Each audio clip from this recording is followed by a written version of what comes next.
महाराष्ट्र लोकांचे मत, लोकांचा विश्वास, आमची बातमी।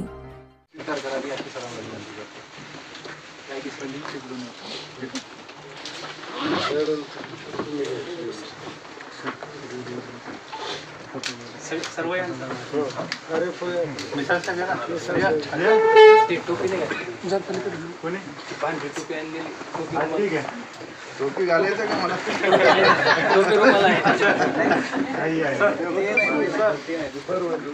थोडासा त्याची उंची इतकी त्यांचं सावलीत झाड येत नाही, सावलीत झाड येत नाही सर त्यांच्या।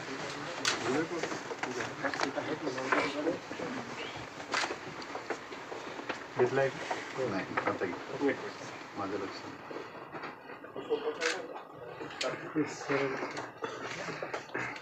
एक मिनिट, एक गिफ्ट द्या ना सर।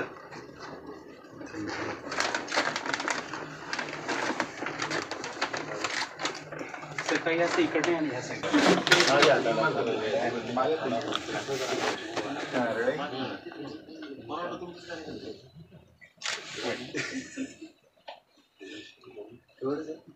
आले के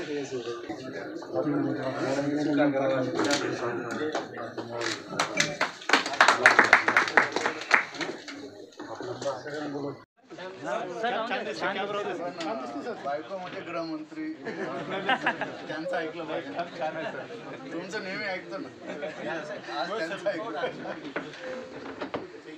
असेल ना, बायको पुढे वाट नसतो त्याला वेगळं नाही।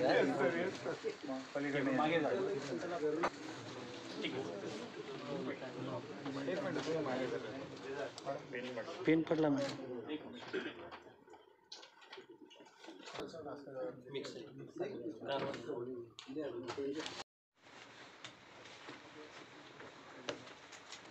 सूर्यकांत विठ्ठलराव मंकावार, उपवनसंरक्षक प्रादेशिक छत्रपती संभाजीनगर। आज 37 वर्ष वनसेवा केल्यानंतर आज मी सेवानिवृत्त होत आहे। पण जसं बर्थ आहे एखाद्या माणसाचं, तसं सरकारी नोकराचं रिटायरमेंट हे ठरलेलंच आहे। परंतु काही जे तुम्ही अनुभव सांगायचं म्हटले त्याच्याबद्दल मी असं सांगू इच्छितो की माझे वन विभागाबद्दल अतिशय चांगले अनुभव आहेत। पर्टिक्युलरली औरंगाबाद, छत्रपती संभाजीनगर, औरंगाबादचं नाव छत्रपती संभाजीनगर झालं आणि इथं 4 वर्षाचा जो कार्यकाळ माझा झाला त्याच्यात 2542 एकर अतिक्रमण जे हटवलं आहे हे माझ्या मते आत्तापर्यंतच्या महाराष्ट्राच्या वन विभागाच्या इतिहासात सर्वात मोठं कामगिरी झालेली आहे। आणि नुसतं अतिक्रमण हटवलंच नाही तर त्याच जागी रोपण, CCTVची कामंसुद्धा घेण्यात आली। या अगोदर मी चंद्रपूर सर्कलमध्ये कामाला होतो, तिथंसुद्धा बल्लारशाह येथे जवळपास 21 ट्रॅक्टर, रेतीचे ट्रॅक्टर जप्त करून रेती तस्कराला आळा घातला। त्यानंतर खैर प्रजातीपासून कथ्था तयार करण्यात येते, खैर रोपाची मोठी तस्करी, ते सुद्धा 9 आरोपी अटक करून जे वाफी गुजरातला जात होतं खैराचं लाकूड, त्या सर्वांना अटक करून जेरबंद करण्यात आलं त्यांना।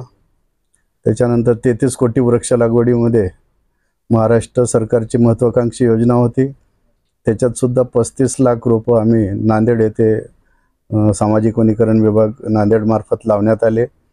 आणि महत्त्वाचं म्हणजे सर्वे ऑफ इंडिया मार्फत त्याचा सर्वे करण्यात आला तर वन आच्छादन जे आहे ना 4% नांदेड डिव्हिजनमध्ये माझ्या कार्यकाळात वाढला।